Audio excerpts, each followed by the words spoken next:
if it isn't the big-time, hotshot lawyer man. Oh, my God. I do not have time for you. Yes, sir, we both have busy schedules, so I'll make this quick. I shan't mince words with you for long. I am challenging you, sir, to a duel. I accept. Are you serious? No, I accept your challenge. Do you want time to think it over? No.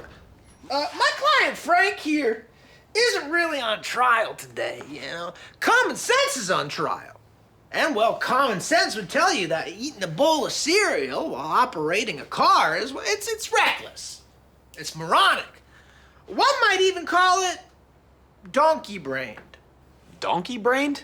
It means to have the brains of a donkey or a donkey-type creature. Yeah, I think I know what it means, Guy. But if anything, it's not donkey-brained to drive around with a bowl of cereal. It's donkey-brained to drive around without the use of your vision. Oh, that's interesting. So you do admit that someone who makes foolish decisions could be considered donkey-brained? Sure. Yeah, okay, fine. I'll take it. Well, I noticed you like cherry pie. Oh, quit the chit-chat, Frank. My client's clearly a busy woman. Ask your questions. In your opinion, man, was your son an angry child? Objection. Leading. Did he ever exhibit any hatred toward women? Irrelevant questioning. Do you think he was raised in a dysfunctional family? Move to strike. Wait a minute, what are you talking about? Dude, ask a couple fair questions. All right, I'm gonna give you one question, and then we're out of here. One question. You think your son's out there killing people? Yeah. Ah! That's it, I'm going out. Damn it! You just buried me! You buried me! That's my whole case! I'll be in touch. What do you got Let there? me handle this, Frank. It's not I'll Bullbird. He's tell you making a that few right good now. points. Yeah, Look, buddy, crap. I know a lot about the law and various other lawyerings. I'm well-educated, well-versed. I know that situations like this, real estate-wise, they're very complex. Actually, they're pretty simple. The forms are all standard boilerplate. Okay, well, we're all hungry. We're gonna get to our hot plate soon enough, all right? But let's talk about the contract here. Sorry, I forgot. Where did you go to law school again? Well, I could ask you that very same I question. went to Harvard. How about you? Where?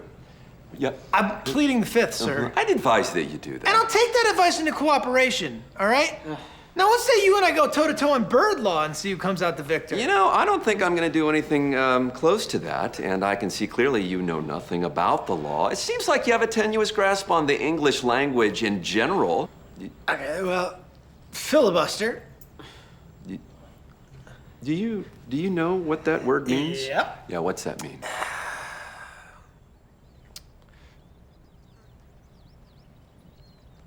We're gonna.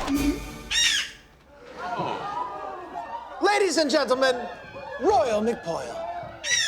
Chickadee-dee-dee, little birdie, let's dance.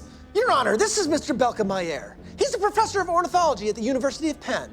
Mr. Mayer, it's safe to say you're a bit of an expert on birds, yes? I believe you're correct. And you would understand this Pocono swallow quite well, wouldn't you? Yes, I do. Then please ask it if it attacked Liam! Ask if... What? Mr. Mayer, I would like you to please talk to the bird and say, did you attack Liam McPoyle? I can't converse with a bird. Well, I thought you were an expert on birds. I am an expert on birds. Well, I Okay, need you to okay. communicate with the bird. This is But it's very a- important. And I need to... Well, this is a bit embarrassing, Your Honor. Perhaps this man has lied about his credentials. Fortunately, I am familiar with a little bit of pigeon. Perhaps I can get through to it in some way. Okay, Your Honor, this is nonsense. Look, kitty. Yep, kitty. Chase the laser beam, kitty. Order. Your Honor, you've got a man speaking to a bird, and yet you refuse to rule on me having to pay alimony to this cat. What is this? Order! It's a box. This is ridiculous. And this... I said order! Ridiculous nonsense! Would you stop? He's talking, not a